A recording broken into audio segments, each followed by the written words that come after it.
The thing that I'm most excited about in Homefront is this unique core fantasy. The idea that, we're exploring the civilian side and the human side. The main gameplay goal behind the single-player portion of our game was to put the player in the shoes of a resistance soldier fighting for his country. Everything that we did comes out of that. How your weapons work, how you relate to the world, the kind of missions that you go on, it all comes from that. In a lot of shooters, you have the best equipment and great number of allies and an army behind you. In this case, you're civilians turned freedom fighters, and you have to fight against this greater force that has better equipment than you do.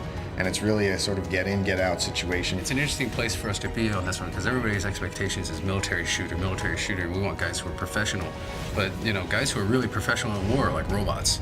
And for us, they're not professional military people. They're resistance fighters. They're all civilians.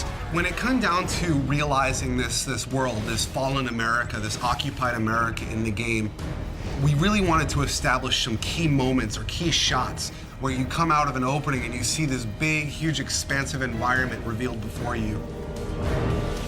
You see this enormous vista of this plane that crashed when the EMP went off. It's kind of like this moment where you're like, this is really something different. It's really spectacular. We really want people to feel like this looks like a place that I grew up in, and then twist it, and now it looks abandoned, now it looks collapsed. The second thing, which I think has been a huge win for us overall, is going after real-world brands. We really want to get these brands in here because they're part of the fabric of American life. So one of the places that the Koreans use as a supply depot is a classic big box store. And they sort of move in and they use the big space to store all their military stuff. And that's one of our big set pieces where the military goes on a raid mission to steal a bunch of fuel.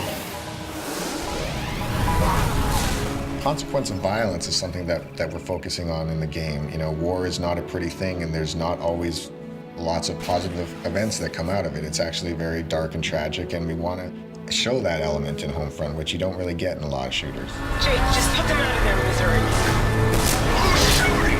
Let those bastards cook! In average FPS, you'll blow through 30 to 100 guys every 15 to 20 minutes or so. And you sort of get this what we call massacre fatigue. When you stop even caring, you don't even realize that you're killing humans.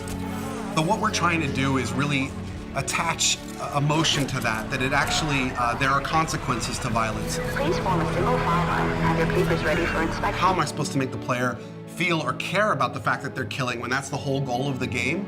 But that's really the fundamental crux of what we're trying to achieve.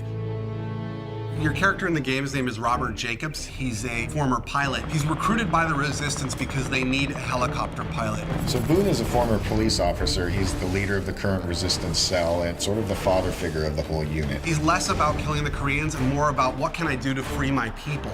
Connor is really the key combat figure of the group. He's a little on the wild side. He's not conventional, but he's really a valuable man to have in a fight. And Rihanna is born and raised in upstate New York. She was kind of the hunter in the wilderness, and she just felt the call to join the Resistance and do whatever she could about it. The final character is Hopper, and what makes him really interesting is he's a Korean American, and he has scars on his face from race riots that happened in the early parts of the war. The supporting cast is kind of interesting because you run across all these civilians who have totally different approaches. Some will work with you, some will support you, others might betray you or sell you out, and we create all these kind of neat moments around all these supporting characters. You're a guy who is caught up in this crazy scenario, fighting alongside other people who have no real training. So, you make mistakes. People get shot, people get hurt, people die alongside you. Fighting as a civilian with civilian and in an occupied America, that's really the core of what Homefront's all about, and that's really what we're set to deliver on.